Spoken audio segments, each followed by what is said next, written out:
Doctor Mohan Varghese, ഇറാനെതിരെ അതിശക്തമായ സൈനിക നടപടികൾ ഉണ്ടാകുമെന്ന് പ്രഖ്യാപിച്ചിരുന്ന അമേരിക്കൻ പ്രസിഡന്റ് ഡൊണാൾഡ് ട്രംപ് അതിൽ നിന്ന് പിന്മാറിയത് എന്തുകൊണ്ട് എന്നതിനെക്കുറിച്ച് ഇന്നലെ നമ്മൾ വിശദമായി ചർച്ച ചെയ്തതാണ്. ഇതിൻ്റെ കൂടുതൽ വിശദാംശങ്ങൾ ഇപ്പോൾ പുറത്തു വന്നിട്ടുമുണ്ട്. പശ്ചിമേഷ്യയിൽ ഇനി വലിയൊരു യുദ്ധം പൊട്ടിപ്പുറപ്പെടുന്നത് ഒഴിവാക്കാൻ സൗദി അറേബ്യയുടെ നേതൃത്വത്തിൽ നടന്ന നയതന്ത്ര നീക്കങ്ങളാണ് ട്രംപിൻ്റെ നിലപാട് മാറ്റത്തിന് പിന്നിലെന്നാണ് അന്താരാഷ്ട്ര റിപ്പോർട്ടുകൾ. സൗദി കിരീടാവകാശി മുഹമ്മദ് ബിൻ സൽമാൻ കഴിഞ്ഞ ദിവസം ട്രംപിനെ നേരിട്ട് ഫോണിൽ വിളിച്ച് ഇറാനെതിരായ ആക്രമണ പദ്ധതി പുനഃപരിശോധിക്കണമെന്ന് ആവശ്യപ്പെടുകയായിരുന്നത്രേ. ഇറാനിലെ എണ്ണ കമ്പനികളെ ലക്ഷ്യമിട്ടുള്ള ആക്രമണം ഈ മേഖലയിലാകെ വലിയ പ്രത്യാഘാതങ്ങൾ ഉണ്ടാക്കുമെന്നും അത് ഗൾഫ് രാജ്യങ്ങളിലെ ഊർജ്ജ വിതരണ സംവിധാനങ്ങളെ തകർക്കുമെന്നും സൽമാൻ ട്രംപിനെ ബോധ്യപ്പെടുത്തിയെന്നാണ് വിവരം. താങ്കളും ഇന്നലെ സൂചിപ്പിച്ചതാണ് അറബ് രാജ്യങ്ങളുടെ സമ്മർദ്ദ ഫലമായാണ് ട്രംപ് ആക്രമണം റദ്ദാക്കിയത് എന്ന്. പക്ഷേ യുദ്ധം തുടങ്ങി 5 മാസം പിന്നിടുമ്പോഴാണല്ലോ സൗദി ഇത്രയും സ്ട്രോങ് ആയിട്ട് ഇറാനെ ഇനി ആക്രമിക്കരുത് എന്ന് പറഞ്ഞിരിക്കുന്നത്. മുൻപ് ഈ ഇറാൻ്റെ അടി ഇരന്ന് വാങ്ങിയപ്പോഴൊന്നും എന്തുകൊണ്ടാണ് സൗദി അമേരിക്കയെ ഇങ്ങനെ വിലക്കാതിരുന്നത്? അപ്പോൾ ഇറാനുമായി മറ്റൊരു പ്രാദേശിക ഡീൽ നടത്തുന്നുണ്ടോ അറബ് രാജ്യങ്ങൾ ഈ സംഘർഷം ഒഴിവാക്കാനായിട്ട്?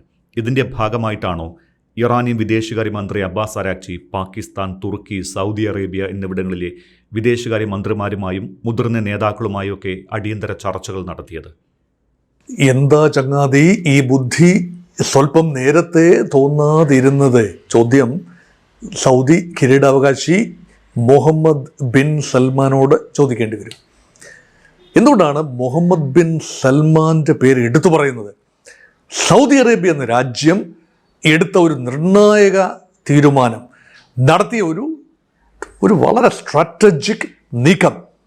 ആ നീക്കം ഭാവിയുടെ ഈ യുദ്ധത്തിൻ്റെ ഗതിവിഗതികളെ തന്നെ മാറ്റിമറിക്കാൻ പര്യാപ്തവും മധ്യ പൗരസ്ത്യ പ്രദേശത്തിൻ്റെ രാഷ്ട്രീയം തന്നെ, അതിൻ്റെ സുരക്ഷാ പാരഡൈംസ് തന്നെ പൂർണ്ണമായി ഓൾട്ടർ ചെയ്യാൻ പര്യാപ്തവുമാണ് എന്ന സൂചനയാണ് ഇപ്പോൾ ലഭിക്കുന്നത്. നോക്കൂ, എത്ര കാലമായി യുദ്ധം തുടങ്ങിയിട്ട്? ഫെബ്രുവരി 28 തുടങ്ങിയ ഈ ഒരു വേവ് ഓഫ് അറ്റാക്ക് ഇപ്പോഴും അഭംഗുരം തുടരുന്നു. ഇടയ്ക്കിടയ്ക്ക് ട്രംപ് നിർത്തിവെക്കും, വീണ്ടും തുടങ്ങും. അമേരിക്ക ഇഷ്ടാനുസരണം ചെയ്യാവുന്ന ഒരു യുദ്ധമാണോ ഇത്? അങ്ങനെ ചെയ്യേണ്ട യുദ്ധമാണോ ഇത്? ഈ ആലോചന ഗൾഫ് രാജ്യങ്ങളുടെ ഇടയിലുണ്ട്. പക്ഷെ ആരും മുന്നോട്ട് വരില്ല. പൂച്ചക്കാര് മണികെട്ടും, ട്രംപ് എന്ന മാർജാരൻ ആര് മണികെട്ടും? ഈ ചോദ്യമാണ്. ഇതാ ഞാൻ തയ്യാർ എന്ന് പറഞ്ഞുകൊണ്ട് മുഹമ്മദ് ബിൻ സൽമാൻ രംഗത്ത് വരികയാണ്. അദ്ദേഹം നടത്തിയ 2-3 തന്ത്രപരമായ നീക്കങ്ങളെക്കുറിച്ചാണ് ഈ എപ്പിസോഡ്. ഒന്നാമത്തെ നീക്കം, he paid a visit to United States. കുറച്ച് മുൻപാണ് ട്രംപ് സൗദിയിൽ വരുന്നു. ഇദ്ദേഹം MBS അമേരിക്കയിലേക്ക് പോകുന്നു. അപ്പോൾ ആദ്യ സൂചന അമേരിക്കയ്ക്ക് നൽകി. സെ ലുക്ക് മിസ്റ്റർ ട്രംപ്. ഒരു ശക്തനായ ഭരണാധികാരിക്ക് മാത്രമേ പറയാനാവൂ, look Mister Trump, we had relationship with United States for a long time, we have been having it. ഞങ്ങളുടെ താല്പര്യങ്ങളും നിങ്ങളുടെ താല്പര്യങ്ങളും പല ഏരിയയിലും കൺവേർജ് ചെയ്യുന്നു. അമേരിക്കൻ ഇൻവെസ്റ്റ്മെൻറ്റുകൾ ഇവിടെയുണ്ട്. അമേരിക്കൻ ടെക്നോളജി വൻതോതിൽ എത്തിച്ചേരുന്നു. Thank you very much. പക്ഷേ വി ഹാവ് അതർ ഓപ്ഷൻസ്. ഇത് പറയുന്നത് ആണവ കരാർ, കഴിഞ്ഞ മാസം എത്തിച്ചേർന്ന ഒരു ആണവ കരാറുണ്ട്. എത്തിച്ചേർന്നു എന്ന് പറയാനാവില്ല, അതിൻ്റെ കരട് രൂപമാണ് നമ്മുടെ മുന്നിൽ ഇപ്പോൾ പ്രസൻറ്റ് ചെയ്യപ്പെട്ടത്. അതായത് civil nuclear energy agreement between United States and Saudi Arabia. എന്തുകൊണ്ട് സൗദി അതിന് തയ്യാറാവുന്നു? ഇറാൻ ആണവരാജ്യമാകാൻ തയ്യാറെടുക്കുന്നു. ഇസ്രയേൽ ഓൾറെഡി ആണവരാജ്യമാണ്. ആ പ്രദേശത്തെ ഡിറ്ററൻസ്, സൗദി അറേബ്യ ആക്രമിക്കപ്പെടുന്നില്ല എന്ന് ഒരിക്കൽ കൂടെ ഉറപ്പ് വരുത്താൻ അമേരിക്ക നൽകുന്ന ഉറപ്പ് പോരാ, പാകിസ്ഥാൻ എന്ന സഖ്യകക്ഷി നൽകുന്ന ഉറപ്പ് പോരാ. യുദ്ധമുണ്ടായാൽ പാകിസ്ഥാൻ സഹായിക്കും എന്നാണല്ലോ ഉറപ്പ് പാകിസ്ഥാൻ സൗദി കരാറിലൂടെ. തങ്ങൾക്ക് സ്വന്തമായി പ്രതിരോധ ശേഷി ഉണ്ടാവണം, അല്ലെങ്കിൽ ഇറാനിയൻ അല്ലെങ്കിൽ ഇസ്രയേലി അറ്റാക്ക് ഭാവിയിൽ ഉണ്ടാകാതിരിക്കാനുള്ള ഒരു പ്രതിരോധം, ഡിറ്ററൻസ് എന്ന നിലയിൽ തങ്ങൾക്ക് ആണവ കപ്പാസിറ്റി ഉണ്ടാക്കണം. ഇപ്പോൾ പറയുന്നത് ആണവായുധങ്ങളൊന്നും ഉണ്ടാക്കാനല്ല, ഇപ്പോൾ പറയുന്നത് ക്ലീൻ എനർജി. അത് നിങ്ങൾ റൈറ്റാണ്. ഹൈഡ്രോ കാർബണിന് പകരം ഈ ഡീസലും പെട്രോളും ഒക്കെ ഉപയോഗിക്കുന്നതിന് പകരം എന്തുകൊണ്ട് കുറച്ചുകൂടെ ക്ലീൻ എനർജി സൗദിയിൽ ഉപയോഗിച്ചുകൂടാ? ക്രൂഡ് ഓയിൽ വേണമെങ്കിൽ കയറ്റി അയക്കാം, ആവശ്യക്കാർക്ക് ഉപയോഗിക്കാം, വിദേശ നാണ്യം ലഭിക്കുകയും ചെയ്യും. പക്ഷേ ഇവിടെ ഉത്പാദനം, സൗദി അറേബ്യയിൽ ഉത്പാദനം ന്യൂക്ലിയർ പവർ പ്ലാന്റുകളിൽ ഉത്പാദനം നടത്തിയാൽ നന്നേ. ഒരു 30 വർഷത്തെ ഒരു പദ്ധതിയാണ്, ഒരു കരാറാണ് അമേരിക്കയുമായി പൈപ്പ് ലൈനിലുള്ളത്. പക്ഷേ ഇപ്പോൾ ട്രംപ് പറയുന്നു ആ ഒരു കാര്യം ഇപ്പോൾ ആലോചിക്കേണ്ട, അത് ഞങ്ങൾ സൈൻ ചെയ്യാം, വൺ കണ്ടീഷൻ, ഇസ്രയേലിൻ്റെ സുരക്ഷ ഞങ്ങളുടെ കൺസേൺ ആണ്. ഇസ്രയേലുമായി നിങ്ങൾ അബ്രഹാമിൻ്റെ പേരിൽ കരാർ ഒപ്പിട്ടാൽ ഞങ്ങൾ അന്തിമ അനുമതി നൽകാം. അതാണ് ട്രംപിൻ്റെ അന്ത്യശാസനം. അപ്പോൾ സൗദി അറേബ്യ ആഴത്തിൽ ചിന്തിച്ചു. ഇപ്പോൾ ഇസ്രയേലുമായി കരാർ ഒപ്പിട്ടു എന്ന് കരുതുക, UAE ചെയ്തതുപോലെ, ബഹ്റൈൻ ചെയ്തതുപോലെ, സുഡാനും മൊറോക്കോയും ഒക്കെ ചെയ്തതുപോലെ കരാർ ഒപ്പിട്ടു എന്ന് കരുതുക. അബ്രഹാമിക് കരാർ 2020 ട്രംപിൻ്റെ ആദ്യ ഊഴത്തിൽ തുടങ്ങി വെച്ച കരാർ സൗദി അറേബ്യ ഒപ്പിടാൻ ചിന്തിച്ചതുമാണ്. 2023 ഒക്ടോബർ മാസം 7-ാം തീയതി ഹമാസ് ഇസ്രയേലിന് നേരെ നടത്തിയ ആക്രമണം കാരണമാണ് അത് ഒഴിവായത്. അല്ല എങ്കിൽ ഇടുമായിരുന്നു എന്ന് തന്നെയാണ് ഞാൻ ചിന്തിക്കുന്നത്. പക്ഷേ സാഹചര്യം മാറി. പാലസ്തീൻ കോസ് ഒരിക്കൽ കൂടി വലിയ രീതിയിൽ ലോക ശ്രദ്ധയിൽ വന്നു. ആ കോസിൽ നിന്നും സൗദി അറേബ്യ പിന്മാറിയാൽ അതിൻ്റെ നേട്ടം പലസ്തീൻ കോസ്, അറബ് കോസ്, അല്ല ആ കോസ് അറബ് രാജ്യം പോലും അല്ലാത്ത ഇറാൻ ആയിരിക്കും അതിൻ്റെ നേട്ടം ഉണ്ടാക്കിയെടുക്കുക. സൗദി അത് ആഗ്രഹിക്കുന്നില്ല. ഇറാന് ഒരു മുസ്ലിം ലോകത്ത് വലിയൊരു അംഗീകാരം ലഭിക്കുന്നതിനെക്കുറിച്ച് സൗദിക്ക് ആലോചിക്കാനാവില്ല. ഇത് ശത്രുതയുടെ വിഷയമൊന്നുമല്ല, ഒരു മൂപ്പിളമ തർക്കത്തിൻ്റെ വിഷയവുമല്ല, അതൊരു തരം പ്രസ്റ്റീജിൻ്റെ വിഷയമാണ്, അനുവദിക്കാനാവില്ല. അതുകൊണ്ട് സൗദി ആ കാര്യത്തിൽ മെല്ലെ പോയേ പറ്റൂ. അതുകൊണ്ട് അമേരിക്കയെ ഓർമ്മിപ്പിച്ചു, ലുക്ക് മിസ്റ്റർ ട്രംപ്, യാത്രാവേളയിലും അതിനുശേഷം അമേരിക്കൻ പ്രസിഡന്റ് വന്നപ്പോഴും എല്ലാം തന്നെ ഓർമ്മിപ്പിച്ചിരിക്കാൻ സാധ്യതയുള്ളൊരു കാര്യമുണ്ട്. Look, we have options. ആണവ സഹകരണമാണ് വേണ്ടതെങ്കിൽ China is willing to help us. Russia always are willing to have a foothold in West Asia. റഷ്യയുടെ ബാഷർ അൽ അസദ്, റഷ്യൻ പിന്തുണയുള്ള ഭരണകൂടം സിറിയയിൽ നിഷ്കാസിതരായി. ബാഷർ അൽ അസദ് റഷ്യയിലേക്ക് പോകേണ്ടി വന്നു. അപ്പോൾ പിന്നെ ഏതെങ്കിലും രാജ്യങ്ങളെ, ഈജിപ്റ്റ് ആകട്ടെ, സൗദി ആകട്ടെ, തുർക്കി ആകട്ടെ, ഏതെങ്കിലും രാജ്യങ്ങളെ റഷ്യ കൂടെ നിർത്താൻ ശ്രമിക്കുക ഉറപ്പാണ്. അതിപ്പോൾ സാധിക്കുന്നില്ല. കാരണം അമേരിക്ക ഇങ്ങനെ ഒരു നീരാളിപ്പിടുത്തത്തിലാണ്. ഇപ്പം നെയ്റ്റോ സഖ്യകക്ഷിയാണ് തുർക്കി യൂറോപ്പിൽ. അതുപോലെ അമേരിക്കയോട് നോ എന്ന് പറയാനാവാത്ത നിലയിലാണ് ഈജിപ്തും സൗദിയും മറ്റു പല GCC രാജ്യങ്ങളും. ഏതാണ്ട് എല്ലാ GCC രാജ്യങ്ങളും ആ മേഖലയിൽ അമേരിക്കയെ തുറന്നെതിർക്കുന്ന ഏകരാജ്യം ഇറാനാണ്. ഏകരാജ്യം, വേറെ ഒരു രാജ്യവുമില്ല. മറ്റവർ പലരും സഹിച്ചും ക്ഷമിച്ചും, ചിലരൊക്കെ ഒരു അടിമ മനോഭാവത്തിൽ, ചിലർ പ്രായോഗിക ബുദ്ധിയിൽ. അത് പല കാരണങ്ങളാലാണ് കേട്ടോ. ഇവരെല്ലാം ചിന്തിക്കുന്ന ഒരു കാര്യമുണ്ട്, ശാശ്വതമായി അമേരിക്കൻ ഇൻവോൾവ്മെൻറ്റ് മധ്യപൗരസ്ത്യ പ്രദേശത്ത് ഉള്ളിടത്തോളം കാലം അവിടെ സമാധാനം ഉണ്ടാവില്ല. എന്നാൽ ഇത് തുറന്നു പറയാൻ എല്ലാവർക്കും പേടിയാണ്. ഇവിടാണ് സൗദി അറേബ്യ മാറി ചിന്തിച്ചു. ഇനി സൗദി അറേബ്യയുടെ ഇമ്മീഡിയറ്റ് കൺസേൺ എന്നാണ്. ഇപ്പോൾ ഈ ട്രംപ് യുദ്ധം നിർത്തിവെച്ചതിൻ്റെ, അല്ലെങ്കിൽ യുദ്ധം വേണ്ട എന്ന് വെച്ചതിൻ്റെ കാരണങ്ങളിലേക്കാണ് നമ്മൾ എത്തുന്നത്. അവിടെ സൗദിയുടെ റോളാണ് നമ്മൾ തിരഞ്ഞു പിടിച്ച് പരിശോധിക്കുന്നത്. സൗദി പറയുന്നു, തങ്ങൾക്ക് 2 കടലുകളുണ്ട് ഈ എണ്ണ പുറത്തേക്ക് കൊണ്ടുപോകാൻ. അതിലൊന്ന് പേർഷ്യൻ ഗൾഫാണ്, അത് ബ്ലോക്ക്ഡാണ്. ഇറാൻ വിചാരിച്ചെങ്കിൽ മാത്രമേ തുറക്കൂ, അല്ലെങ്കിൽ ഇറാനുമായി ഒരു ഡീൽ ഉണ്ടെങ്കിൽ മാത്രമേ തുറക്കൂ. 2 ബാബൽ മന്ദേബാണ്, അത് ചെങ്കടലിലേക്കുള്ള പ്രവേശന മാർഗമാണ്. അത് തങ്ങളെ എതിർക്കുന്ന, സൗദി അറേബ്യ ഉൾപ്പെടെ എതിർക്കുന്ന യമനിലെ ഹൂതികൾ അത് കൺട്രോൾ ചെയ്യുന്നു. അല്ലെങ്കിൽ അത് ഭാഗികമായി സൗദി കപ്പലുകളെ പ്രവേശനം വേണ്ട എന്ന് പറയുന്നു. 2 സൗദി കപ്പലുകൾ കഴിഞ്ഞ ദിവസം അത് കടന്നുപോയി എന്നുകൂടി, അത് ഓയിൽ ടാങ്കേഴ്സാണ് കടന്നുപോയി, ആക്രമണമില്ലാതെ കടന്നുപോയി. ഹൂതികൾ ആക്രമണം നിർത്തിവെച്ചിരിക്കുകയാണ് ഇപ്പോഴത്തെ ഈ നിമിഷം. ഇപ്പോൾ ഞാൻ നിങ്ങളോട് സംസാരിക്കുന്ന ഈ നിമിഷം അവിടെ ആക്രമണമില്ല എന്നുകൂടി ഓർക്കണം. പക്ഷേ അത് ശാശ്വതമല്ല. അപ്പോൾ സൗദിക്ക് പരിഹാരങ്ങളാണ് വേണ്ടത്. അതുകൊണ്ട് ചെങ്കടൽ മേഖലയിലെ പ്രശ്നം പരിഹരിക്കാനായി 7 രാജ്യങ്ങളല്ല, 5 ആഫ്രിക്കൻ രാജ്യങ്ങളാണ്. ഇപ്പം യമൻ സൗദിയോടൊപ്പം നിൽക്കുന്ന രാജ്യമാണ് യമൻ, അതുപോലെ ജോർദാൻ. ഈ രാജ്യങ്ങൾ ഏഷ്യയിൽ നിന്നും, അതുപോലെ തന്നെ ആഫ്രിക്കയിലെ ആ മുനമ്പിലേക്ക് തള്ളി നിൽക്കുന്ന, ബാബൽ മന്ദേബിലേക്ക് തള്ളി നിൽക്കുന്ന 2 രാജ്യങ്ങളുണ്ട്, എറിത്രിയ ആൻഡ് ജിബൂട്ടി. 2 കൊച്ചു രാജ്യങ്ങളാണ്. ആഫ്രിക്കയിലെ, ഹോൺ ഓഫ് ആഫ്രിക്കയിൽ നിൽക്കുന്ന 2 രാജ്യങ്ങളാണ്. അതുപോലെ സുഡാൻ, ഈജിപ്റ്റ്, അതുപോലെ പിന്നെ സൊമാലിയ. ഈ രാജ്യങ്ങളുമായി ചേർന്നുകൊണ്ട് എത്യോപ്യയാണ്. ഈ 5 ആഫ്രിക്കൻ രാജ്യങ്ങളുമായി ചേർന്ന് ചെങ്കടൽ, ഇതൊക്കെ ചെങ്കടൽ മേഖലയിലെ രാജ്യങ്ങളാണ്. ചെങ്കടലിൻ്റെ സുരക്ഷയ്ക്ക് വേണ്ടി സൗദി അറേബ്യ ഈ ആഫ്രിക്കൻ രാജ്യങ്ങളോടും ആ മേഖലയിലെ ഏഷ്യൻ രാജ്യങ്ങളോടും കൈകോർക്കുന്നു. അതൊരു മേഖലയെ കൺട്രോൾ ചെയ്യാൻ അമേരിക്കയല്ല, യഹൂദികളല്ല, ഇറാനല്ല, മറിച്ച് തങ്ങൾക്ക് കൺട്രോൾ ചെയ്യാം.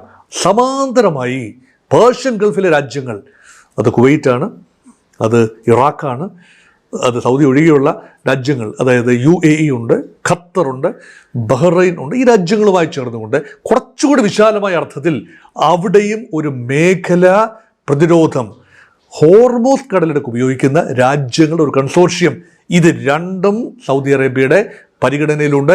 അതുമായി ബന്ധപ്പെട്ട് തകൃതിയായ ചർച്ചകൾ നടക്കുന്നു. മൂന്നാമത്തെ ഒരു കാര്യം കുറച്ചുകൂടി പ്രധാനപ്പെട്ടതാണ്. മേഖലയിലെ വൻ ശക്തികൾ അവർ പരിഗണിക്കപ്പെടേണ്ടവർ തന്നെയാണ്. തുർക്കി വൻ ശക്തിയാണ്, യൂറോപ്പിലും ഏഷ്യയിലുമായി കിടക്കുന്ന രാജ്യമാണ്. ഈജിപ്റ്റ് വൻ ശക്തിയാണ്, ആഫ്രിക്കയിലും ഏഷ്യയിലുമായി കിടക്കുന്ന രാജ്യമാണ് ഈജിപ്റ്റ്. അതുപോലെ കിഴക്കൻ മേഖലയിൽ പാകിസ്ഥാൻ. ഈ 3 രാജ്യങ്ങൾ വിവിധങ്ങളായ കാരണങ്ങളാൽ ശക്തികളാണ്. അമേരിക്ക പക്ഷത്ത് നിൽക്കുമ്പോഴും സ്വന്തമായി നിലപാടുകൾ എടുക്കാൻ പര്യാപ്തരായ രാജ്യങ്ങളും സൗദി കരുതുന്ന ഈ 3 രാജ്യങ്ങളുമായി നിരന്തരമായി ആശയവിനിമയത്തിലായിരുന്നു സൗദി അറേബ്യ. അത് മാത്രമല്ല, ഇറാനും ആശയവിനിമയത്തിലായിരുന്നു. സൗദി അറേബ്യയും ഇറാനും തമ്മിലും, ഇറാനും പാകിസ്ഥാനും തമ്മിലും, തുർക്കിയും ഇറാനും തമ്മിലും, ഇറാനും ഈജിപ്തും തമ്മിലും നിരന്തരമായ ചർച്ചകൾ കഴിഞ്ഞ ഒരാഴ്ച നടന്നു. അമേരിക്കയും ഇറാനുമായി യുദ്ധം തുടരുമ്പോഴും, ഇറാൻ നഗരങ്ങൾ ആക്രമിക്കപ്പെടുമ്പോഴും സമാന്തരമായ ഒരു അന്തർധാര ഈ രാജ്യങ്ങൾ തമ്മിൽ ഉണ്ടായിരുന്നു. ആ ഒരു അന്തർധാരയാണ് ഇപ്പോൾ വർക്ക് ചെയ്യുന്നത്. സൗദിയെ ബ്രോക്കേർഡ് പീസ് എന്ന് പറയുമ്പോഴും അതിൻ്റെ പ്രധാനപ്പെട്ട കാര്യം എന്ന് പറയുന്നത്, ഈ രാജ്യങ്ങൾ ഇപ്പോൾ പറയുന്നു സൗദി അറേബ്യ ഈ രാജ്യങ്ങളുടെ മൊത്തം ചിന്ത അമേരിക്ക ധരിപ്പിച്ചിരിക്കുന്നു. അതിന് കഴിഞ്ഞ ആഴ്ച സൗദി രാജാവിൻ്റെ സഹോദരൻ, മുഹമ്മദ് ബിൻ സൽമാൻ്റെ സഹോദരൻ, അവിടുത്തെ പ്രതിരോധ മന്ത്രി കൂടിയാണ് അദ്ദേഹം, അമേരിക്കയിൽ ചെന്ന് അമേരിക്കൻ കൗണ്ടർ പാർട്ടുമായി, അമേരിക്കൻ സെക്രട്ടറി ഓഫ് ഡിഫൻസുമായി, പ്രതിരോധ സെക്രട്ടറിയുമായി സംസാരിച്ചിരിക്കുന്നു. സംസാരത്തിൽ ചില ധാരണകളുണ്ടായി. തങ്ങളുടെ സുരക്ഷ തങ്ങൾ തന്നെ നോക്കിക്കോളും. ഈ സന്ദർശനം അധികം റിപ്പോർട്ട് ചെയ്യപ്പെടുകയോ അധികം വിശകലനം ചെയ്യപ്പെടുകയോ ചെയ്തിട്ടില്ല. അതാണ് ഇപ്പോൾ അത് വർക്കൗട്ട് ചെയ്തിരിക്കുന്നത്. അത് കഴിഞ്ഞ ആഴ്ച നടന്ന സന്ദർശനമാണ്. അതിൽ ചില കാര്യങ്ങളിൽ അമേരിക്കയിൽ ഒരു ധാരണയായി എന്ന് കരുതാം. കാരണം അമേരിക്ക എത്ര ഇടപെട്ടാലും, എത്ര വിരട്ടിയാലും, എത്ര ആക്രമണങ്ങൾ നടത്തിയാലും ഇറാൻ കീഴടങ്ങില്ല, റെസിസ്റ്റ് ചെയ്ത് നിൽക്കും. ഇറാൻ നിരന്തരം പ്രത്യാക്രമണം നടത്തും. അത് മുഴുവൻ തങ്ങളുടെ ഉച്ചയ്ക്കാണ് വന്ന് വീഴുന്നത്, അമേരിക്കൻ താവളങ്ങളിലാണെങ്കിൽ പോലും. അതിന് അടുത്ത ലെവലിൽ തങ്ങളുടെ ജനവാസ മേഖലയിലേക്കും ബിസിനസ് സെൻറ്റേഴ്സിലേക്കും ഒക്കെ വീഴും. വൻപൻ നിക്ഷേപങ്ങളാണ് സൗദി അറേബ്യയിൽ ഉൾപ്പെടെ നടത്തിയിരിക്കുന്നത്. ഈ നിക്ഷേപങ്ങളുടെ ഭാവി എന്താണ്? തുടർന്നും പണം വരാതിരുന്നാൽ പാതി പൂർത്തിയായ പ്രോജക്റ്റുകൾ എങ്ങനെ മുന്നോട്ട് പോകും? ടൂറിസം, സൗദിക്ക് ഉൾപ്പെടെ UAE ഉൾപ്പെടെ ടൂറിസം വലിയൊരു വിഷയമാണ്. എണ്ണ മാത്രമല്ല വരുമാന സ്രോതസ്സിനെയും. ഭാവിയിൽ എണ്ണയ്ക്ക് ശേഷവും അവർക്ക് മുന്നോട്ട് പോകണം. അതുകൊണ്ട് ഭാവിയെക്കുറിച്ചൊരു കാഴ്ചപ്പാട് അറബ് ഇസ്ലാമിക ലോകത്ത് വന്നിരിക്കുന്നു, പ്രത്യേകിച്ചും GCC മേഖലയിൽ വന്നിരിക്കുന്നു.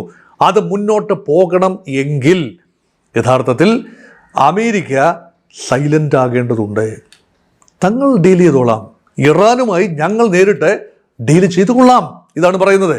അവിടെയാണ് സൗദിയുടെ രാജകുമാരൻ്റെ സഹോദരൻ ഈ കാര്യം വ്യക്തമായി അമേരിക്കൻ എസ്റ്റാബ്ലിഷ്മെൻറ്റിനെ അറിയിക്കുന്നു. അതിനുശേഷമാണിപ്പോൾ കഴിഞ്ഞ ദിവസം മുഹമ്മദ് ബിൻ സൽമാനും ട്രംപും തമ്മിൽ നേരിട്ട് സംസാരിച്ചിരിക്കുന്നു ഫോണിൽ. Please refrain from attack.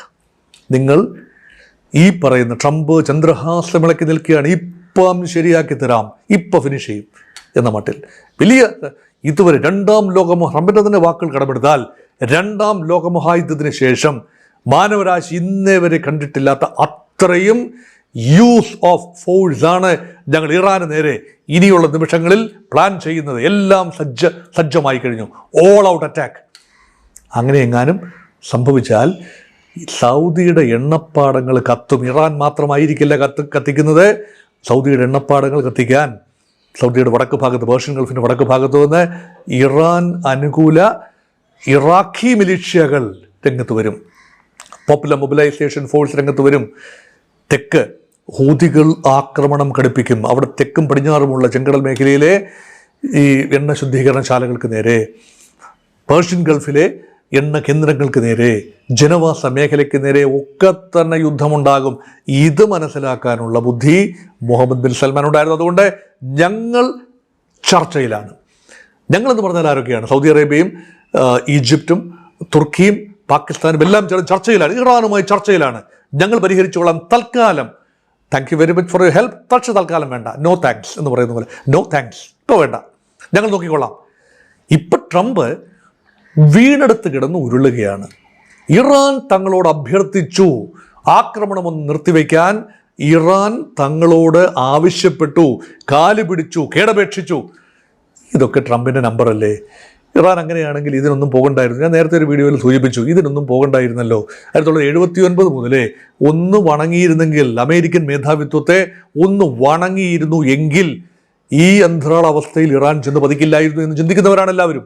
ആരുമല്ല എന്ന് പറയുന്നില്ല. പക്ഷേ ഇറാൻ്റെ അഭിമാനബോധം അതവിടെ ബലി കഴിക്കപ്പെടും. അത് മറ്റൊരു കാര്യം. ചില കോംപ്രമൈസുകൾ ചെയ്യേണ്ടി വരും. അമേരിക്ക കച്ചവടം മാത്രമാണ്, അമേരിക്കയ്ക്ക് മറ്റ് നന്മകളൊന്നുമല്ല, കച്ചവടം മാത്രമാണ്. അത് എൻഡ് പ്രോഡക്റ്റ് കച്ചവടമാണ്. ട്രംപിനും അത് തന്നെയാണ്. പക്ഷേ അതല്ല ഇപ്പോൾ വിഷയം.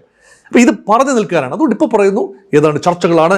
അപ്പോൾ complete opening of Hormuz permanently, ശാശ്വതമായി പൂർണ്ണ ഗതാഗതത്തിന് എല്ലാ കപ്പലുകൾക്കും, അമേരിക്കൻ കപ്പലുകൾക്കും ഗൾഫ് രാജ്യങ്ങളിലെ കപ്പലുകൾക്കും ഇറാൻ്റെ കപ്പലുകൾക്ക് ഉൾപ്പെടെ എല്ലാവർക്കും മുന്നോട്ട് പോകാവുന്ന രീതിയിൽ സമഗ്രമായ ഹോർമോസ് കരാറാണ് വരുന്നത്. അതിനുശേഷം ആണവ കരാറിൻ്റെ കാര്യത്തിൽ അമേരിക്കയും ഇറാനും തമ്മിൽ എത്തിച്ചേരുമോ? എൻ്റെ അഭിപ്രായത്തിൽ അതിനുള്ള സാധ്യത കുറവാണ്. അങ്ങനെയാണ് സംസാരിക്കുന്നത്. അമേരിക്കയ്ക്ക് എങ്ങനെ പറയാനാവും? പക്ഷേ അവിടെയും ആർക്കാണ് സുരക്ഷാ ഭീഷണി? ഇറാൻ്റെ ആണവ പദ്ധതി കൊണ്ട് സുരക്ഷാ ഭീഷണി ഉണ്ടാകുന്നത് അമേരിക്കയ്ക്കല്ല, അത് സൗദിക്കാണ്, അത് ഇസ്രയേലിനാണ്, അത് മറ്റ് GCC രാജ്യങ്ങൾക്കാണ്. അപ്പോൾ അവരിടപെട്ടാൽ മതിയല്ലോ. അവിടെയും അമേരിക്കയുടെ സാന്നിധ്യം എന്താണ്? ഇസ്രയേലുമായി വേണമെങ്കിൽ ഇറാന് നേരിട്ട് സന്ധി ചെയ്യാം. അത് വേണമെങ്കിൽ അവർ തീരുമാനിച്ചോളും. ഗൾഫ് രാജ്യങ്ങളും ഇസ്രയേലും തമ്മിൽ ഏതായാലും ആ തരത്തിലുള്ള ബന്ധമുണ്ടാകാൻ സാധ്യതയില്ല. അത് ആത്മഹത്യാപരമാണ്. അത് പല കാരണങ്ങളാൽ അവിടുത്തെ ജനങ്ങൾ ഒരുപക്ഷെ അംഗീകരിച്ചു വന്നിരിക്കില്ല, മുസ്ലിം രാജ്യങ്ങൾ അംഗീകരിച്ചു വന്നിരിക്കില്ല. അതുകൊണ്ടാണ്. അതൊക്കെ സമയമെടുക്കും. അബ്രഹാമിക കരാറൊക്കെ അവിടെ നിൽക്കട്ടെ. ട്രംപിനോട് അറബ് രാജ്യങ്ങൾ പറയുകയാണ്, അബ്രഹാമിക കരാറൊക്കെ അവിടെ നിൽക്കട്ടെ. ഈ കൊല്ലക്കുടിയിൽ സൂചി വയ്ക്കേണ്ട, അല്ലെങ്കിൽ ഇപ്പോൾ അതിങ്ങോട്ട് എഴുന്നള്ളിക്കേണ്ട. ഇപ്പോൾ ഞങ്ങൾ 2 കടലൊന്ന് തുറക്കട്ടെ, ഹോർമോസ് കടലെടുക്കും, ബാബൽ മന്ദേബ് കടലെടുക്കും, സുഗമമാക്കട്ടെ. നിങ്ങളെ കൊണ്ട് സാധിക്കാത്തത് നിങ്ങൾ ബലം പ്രയോഗിച്ച് സാധിച്ചു തരും എന്ന് പറഞ്ഞത് ഞങ്ങൾ തന്ത്രപരമായ നയതന്ത്രപരമായ ചർച്ചകളിലൂടെ സാധിക്കാൻ നോക്കട്ടെ. Give us A chance. ഇത് പറയുന്നത് അമേരിക്ക കേൾക്കേണ്ടി വന്നു. ഗൾഫ് രാജ്യങ്ങൾ ഇത് പറയുന്നത് അമേരിക്കയ്ക്ക് കേട്ട് ഇപ്പോൾ സ്വരം മാറ്റിയിരിക്കുന്നു. ഇവരൊക്കെ സ്നേഹപൂർവ്വം ഞങ്ങളോട് അഭ്യർത്ഥിച്ചത് കൊണ്ട് ഞങ്ങൾ മാറുന്നു. എന്നാൽ ബുദ്ധിപരമായി ഒന്ന് ചിന്തിക്കൂ. അമേരിക്കയിലെ വിവരമുള്ള ആളുകൾ, വളരെ ഷാർപ്പായി ചിന്തിക്കുന്ന ആളുകൾ ചിന്തിക്കുന്നത് നന്നായി. കൂടുതൽ ഗൾഫ് രാജ്യങ്ങളെ വെറുപ്പിക്കാതെ ഇപ്പോൾ തൽക്കാലം മാറി നിൽക്കുന്നത് അവരുടെ കാര്യമല്ലേ, അവരുടെ സുരക്ഷയല്ലേ, അവർക്കില്ലാത്ത ഒരു കൺസേൺ നമുക്കെന്തിനാണ് എന്ന് അമേരിക്കയ്ക്ക് ഉള്ളിൽ തന്നെ ചിന്തകളുണ്ടല്ലോ, അമേരിക്കൻ പാർലമെന്റിൽ തന്നെ ചിന്തകളുണ്ടല്ലോ. അമേരിക്കയുടെ പോളിസി അതല്ലല്ലോ, ഇടപെടൽ നയമല്ലല്ലോ, ട്രംപ് തന്നെ മുന്നോട്ട് വെച്ച പോളിസി അതല്ലല്ലോ. ഇതെല്ലാം പരിഗണിക്കുമ്പോൾ സൗദി അറേബ്യയുടെ ടൈംലി ഇൻവോൾവ്മെൻറ്റ് യുദ്ധത്തെ ഈ ഒരു ഘട്ടത്തിൽ എത്തിച്ചു നിർത്തിയിരിക്കുന്നു. ഇനിയിപ്പോൾ ഈ 14 കരാർ ഒന്നുകൂടി പൊടി തട്ടി എടുക്കുന്ന തിരക്കിലാണ്. ഈ 14 കരാർ അങ്ങോട്ട് പാലിച്ചിരുന്നെങ്കിൽ, അല്ലെങ്കിൽ അതിൻ്റെ സ്പിരിറ്റ് ഉൾക്കൊണ്ടെങ്കിൽ, സമാന്തരമായി ഹോർമൂസിലൊരു പാത വെട്ടി തുറക്കാതെ ഇരുന്നുവെങ്കിൽ, ഒമാൻ തീരത്തുകൂടി ഇറാൻ നിർദ്ദേശിക്കുന്ന പാതയ്ക്ക് ബദലായി ഏകപക്ഷീയമായി ആ 14 സ്പിരിറ്റിന് വിരുദ്ധമായി ഒരു പാതയിലൂടി കപ്പലുകൾ അങ്ങ് നീങ്ങിയപ്പോഴാണ് ആയത്തുള്ള അലി ഖൊമേനിയുടെ ശവസംസ്കാര വേളയിൽ തന്നെ ഇറാൻ ഈ കപ്പലുകളെ ആക്രമിച്ചത്. ഇറാൻ പറയുന്നു ഞങ്ങൾ ആക്രമിക്കേണ്ടി വന്നു, കാരണം ഈ കരാറിന് ലംഘനമാണ്. ഇറാൻ അവിടെ ന്യായീകരിക്കുന്നു. അമേരിക്ക പറയുന്നു ആ കരാറിൽ അങ്ങനെയൊന്നും ഉണ്ടായിരുന്നില്ല, ഹോർമൂസിലൂടെ സുഗമമായി പോകും എന്നല്ല. ഇറാൻ പറഞ്ഞു അങ്ങനെയല്ല, ഞങ്ങൾ നിർദ്ദേശിച്ച പാതയിലൂടെ ഞങ്ങൾ നിശ്ചയിക്കുന്ന കപ്പലുകൾക്ക് കപ്പൽ തരികയൊന്നും വേണ്ട, പക്ഷേ തങ്ങളുടെ പൂർണ്ണമായ ഒരു അംഗീകാരത്തോടെ മാത്രമേ പോകാവൂ, മറ്റ് നിയന്ത്രണങ്ങളൊന്നുമില്ല, അംഗീകാരം വാങ്ങണം. അതിന് പോലും തയ്യാറാവാതെ ഏകപക്ഷീയമായ നീക്കം നടത്തുന്നത് ഇനിയും ദോഷം ചെയ്യും. ഈ ചിന്തയും ട്രംപിനോട് ഗൾഫ് രാജ്യങ്ങൾ പറഞ്ഞു. ഈ ഷോർട്ട് കട്ട് ഒന്നും നോക്കണ്ട, ഡീലുണ്ടെങ്കിൽ ആ ഡീലിലെ വ്യവസ്ഥകൾ പാലിക്കാൻ തങ്ങൾ തയ്യാറാണ്, അമേരിക്കയും തയ്യാറാവണം. തങ്ങളെ ദയവായി നിർബന്ധിക്കരുത്, പുതിയ പാത വെട്ടിത്തുറക്കാൻ തങ്ങളെ നിർബന്ധിക്കരുത്. എങ്ങനെയെങ്കിലും ഞങ്ങൾ എണ്ണയൊന്ന് വിറ്റോട്ടെ, ഞങ്ങൾക്ക് സപ്ലൈസ് വേണം. എണ്ണ മാത്രമല്ല വിഷയം, ഗൾഫ് രാജ്യങ്ങളിലേക്ക് ഉപ്പ് തൊട്ട് കർപ്പൂരം വരെ കാര്യങ്ങൾ കൊണ്ടുവരണം.